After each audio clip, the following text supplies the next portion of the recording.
First of all Andhra Pradesh రాష్ట్ర ప్రజలు కావచ్చు, లేకపోతే ప్రపంచవ్యాప్తంగా ఉన్నటువంటి శ్రీవారి భక్తులు నన్ను క్షమించమని కోరుతున్నాను.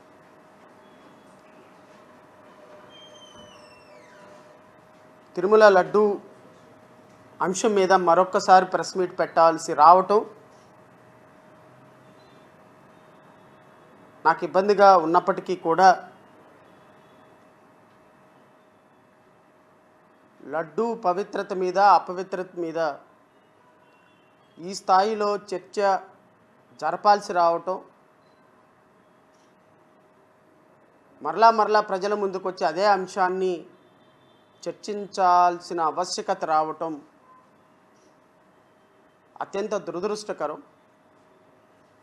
దానికి నేను రాష్ట్ర ప్రజలకి, శ్రీవారి భక్తులకి క్షమాపణ కోరుతున్నా. కానీ తప్పనిసరి పరిస్థితుల్లో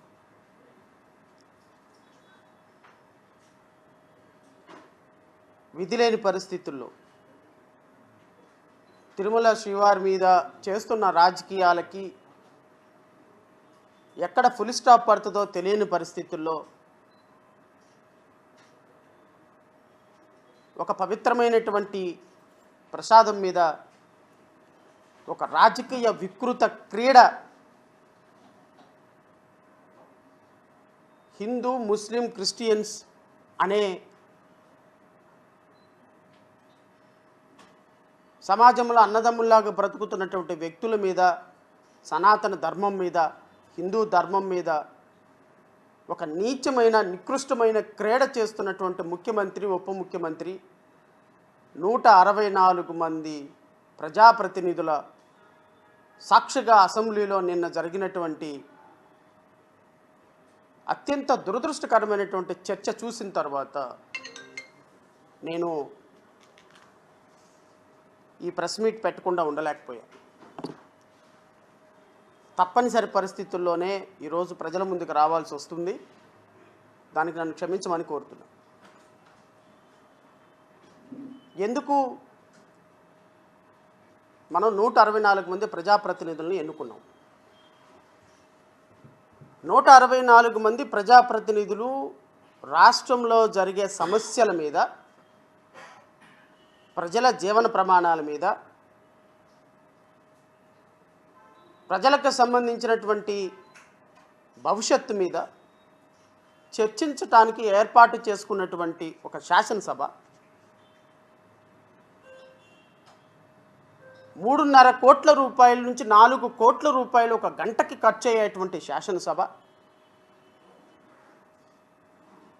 ప్రజల డబ్బుతోటి, ప్రజల రక్తంతో, ప్రజల చెమటతోటి నడిచేటువంటి శాసనసభ నిన్న పూర్తిగా అవాస్తవాలతోటి,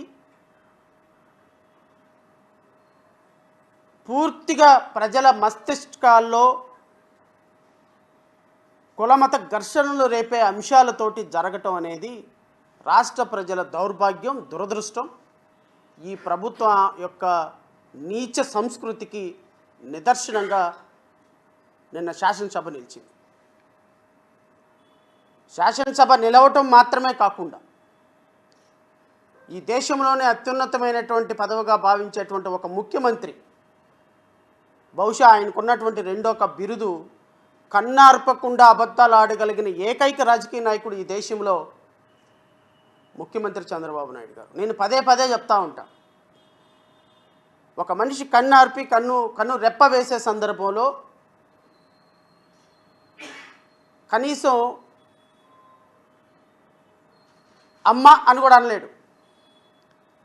కానీ ముఖ్యమంత్రి చంద్రబాబు నాయుడు గారికి ఉన్నటువంటి ఒక పుట్టుకతో వచ్చినటువంటి అదృష్టం, బహుశా కారణ జన్మలు అంటారేమో అలాంటి వ్యక్తుల్ని,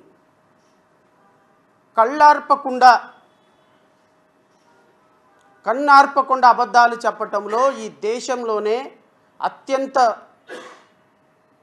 నిష్ణాతులైనటువంటి రాజకీయ నాయకుల్లో గౌరవ ముఖ్యమంత్రి గారు ఒకరు. నీకంటే నేనేం తక్కువ తిన్నానా? నువ్వు ముఖ్యమంత్రి అయితే నేను ఉప ముఖ్యమంత్రి,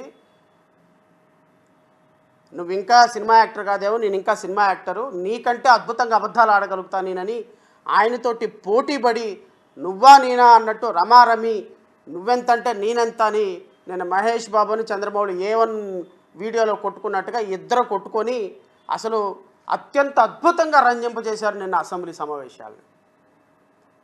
కొన్ని కోట్ల రూపాయల ప్రజాధనంతో ఏర్పాటు చేసుకున్నటువంటి అసెంబ్లీలో నిన్న జరిగినటువంటి అత్యంత జుగుస్పాకరమైనటువంటి చర్చ, అత్యంత దుర్మార్గకరమైనటువంటి చర్చ, అబద్ధాలతో కూడుకున్నటువంటి చర్చ, ప్రజలను తప్పుదోవ పట్టించేటువంటి చర్చ, ప్రతిపక్షాల మీద బురద తల్లేటువంటి చర్చ, ప్రజలకి, యువతకి, మహిళలకి, ఎంప్లాయీస్కి ఎవ్వరికి ఒక్క రూపాయి కూడా ఉపయోగపడని చర్చ, ఆంధ్రప్రదేశ్ రాష్ట్ర ప్రగతికి 1% కూడా ఉపయోగపడని చర్చ, ఆంధ్రప్రదేశ్ రాష్ట్రంలో కలియుగ దైవంగా వెలిచిన శ్రీ వెంకటేశ్వర స్వామి ప్రతిష్టని దెబ్బతీసేటువంటి చర్చని నా అసెంబ్లీ సాక్షిగా జరిగిన తర్వాత నా మనసు, నా మాట ప్రజలతో మాట్లాడకుండా ఉండలేకే ఈరోజు ప్రెస్ మీట్కి రావాల్సి వచ్చింది. ఏం జరుగుతుంది రాష్ట్రంలో? అసలు ఏం సంకేతం ఇస్తున్నాం రాష్ట్రంలో? ఉప ముఖ్యమంత్రి, మంత్రి 164 మంది అక్కడ కూర్చొని ఒక గొర్రెల మందలాగా మాట్లాడేటువంటి ప్రతి మాటకి చప్పట్లు కొట్టుకుంటా కూర్చొని రాష్ట్ర ప్రజలకి ఏం సందేశం ఇస్తున్నారో, రాష్ట్ర సనాతన ధర్మానికి ఏం సందేశం ఇస్తున్నారో నాకైతే అర్థం కాల. రాష్ట్ర ప్రజల ముందు వాస్తవాలు పెట్టాలి. నిన్న అసెంబ్లీలో జరిగిన చర్చ సాక్షిగా జరిపిన అబద్ధాలని ప్రజలు వాస్తవాలు తెలుసుకోవాలి. ఎందుకు అంటే నాకు బాగా నచ్చినటువంటి ఒక ప్రిన్సిపల్ ఉంది. విలియం స్పెన్ అని ఒక మాట అంటాడు. విలియం స్పెన్, when a truth is oppose everybody, the entire world stood for the truth. When the false is false, even the entire world stood for it. నిజం అనేది ప్రపంచం మొత్తం వ్యతిరేకించిన నిజమే, అబద్ధాన్ని ప్రపంచం మొత్తం సపోర్ట్ చేసిన అబద్ధమే. తిరుమల లడ్డూలో జంతు అవశేషాలు, పంది కొవ్వు, ఎద్దు కొవ్వు కలిసిందని చెప్పిన మీరు అసత్య ప్రచారాన్ని 164 మంది ఎమ్మెల్యేలు కాదు, మీ తెలుగుదేశం పార్టీ, జనసేన, భారతీయ జనతా పార్టీ కూటమి ఏకమయ్యి పొర్లు దండాలు పెట్టిన అబద్ధం అబద్ధంగానే ఉంటుంది. విలియం స్పెన్ చెప్పినట్టుగా అబద్ధం అనేది కొన్ని కోట్ల మంది దాని వెనక నిలబడినా అది నిజం కాదు. పవన్ కళ్యాణ్ గారు, నిజమనే దాని వెనక ఒంటరిదైనప్పటికీ కూడా నిజం. కొన్ని కోట్ల మంది దానికి వ్యతిరేకంగా నిలబడిన నిజం. Truth is always truth, false is always false. Even the entire world stood for it. Truth is always truth when the entire world is against for it. ఈ సూత్రాన్ని మీరు గమనిస్తారని నేను మిమ్మల్ని వినయపూర్వకంగా కోరుతున్నా. పదే పదే నేను మిమ్మల్ని అభ్యర్థిస్తున్నా. 20 నెల రోజుల నుంచి మిమ్మల్ని కోరుతున్నా, మీ ప్రభుత్వాన్ని కోరుతున్నా. రాష్ట్ర ప్రజల మనోభావాలు దెబ్బతింటున్నాయి. కోటాను కోట్ల మంది వెంకటేశ్వర స్వామి భక్తుల మనోభావాలు దెబ్బతింటున్నాయి. మీరు చేసిన కపట నాటకాలు, మీరు ఆడిన బూటకప్ప నాటకాలు, మీరు ఆడినటువంటి అబద్ధాలు ప్రజలకి పటాపంచలైపోయినాయి, అర్థమైపోయినాయి. ఇంకా మీరు దయచేసి దీనికో జోలికి వెళ్ళొద్దు అని చెప్తున్నా.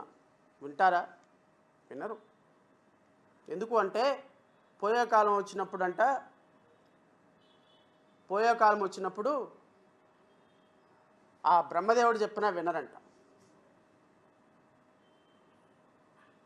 నాకు ఒక కథ చాలా బాగా గుర్తుంటుంది. ఈ సందర్భంగా నేను రాష్ట్ర ప్రజలకు, పాపం 2 అన్నదమ్ములు ఉన్నారంట. 2 అన్నదమ్ములు ఏదో కష్టపడి పని చేసుకొని బతుకుతున్నారంట.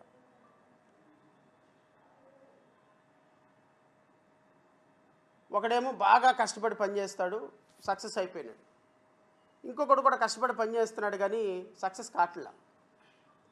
సరే దేవుడు అనుకున్నాడంట, ఈ దరిద్రుల్లాగా ఉన్నాడు వీడు, పాపం ఎంత కష్టపడుతున్నా కూడా వీడికి మంచి జరగటం లేదు అని వీడికి ఒక బంగారం మూట ఇవ్వాలని డిసైడ్ అయ్యాడంట.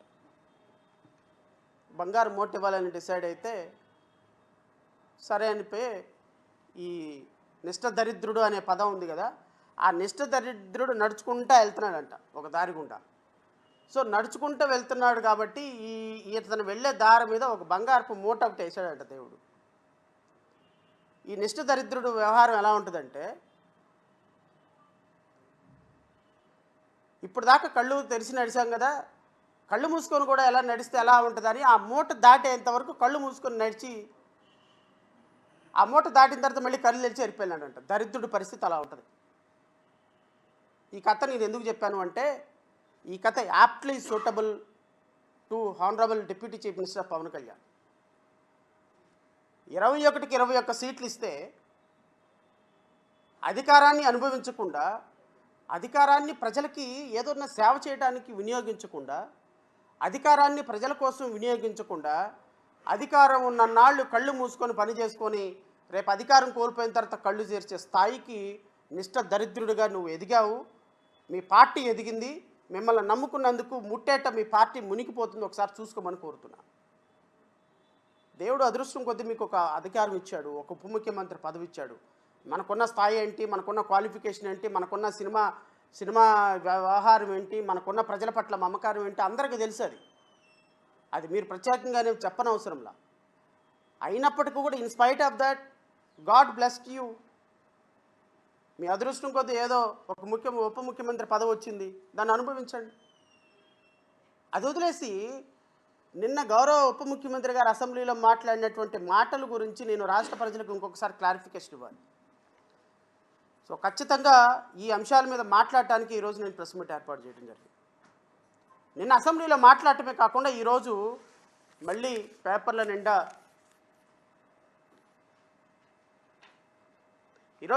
నిండా శ్రీవారి ప్రతిష్టకు దెబ్బతీసే కుట్ర. ఎవరు కుట్ర చేశారు?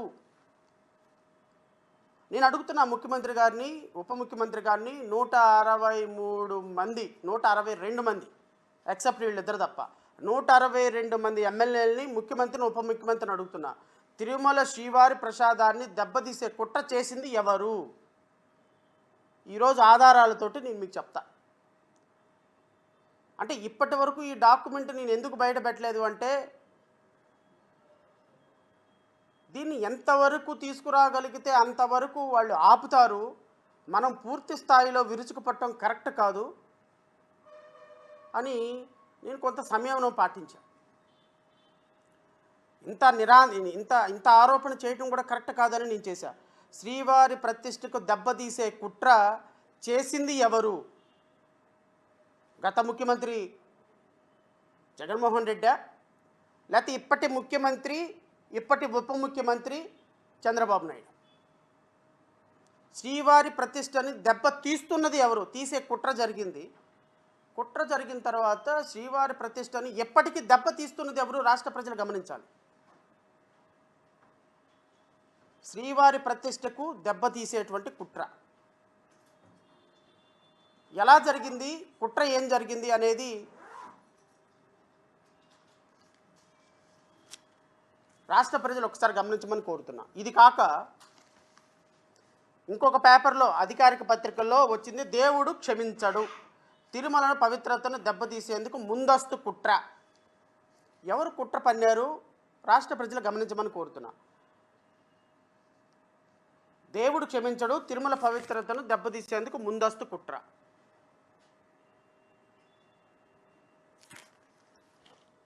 ఇప్పుడు 2 అంశాల గురించి రాష్ట్ర ప్రజలకు వివరించాలి.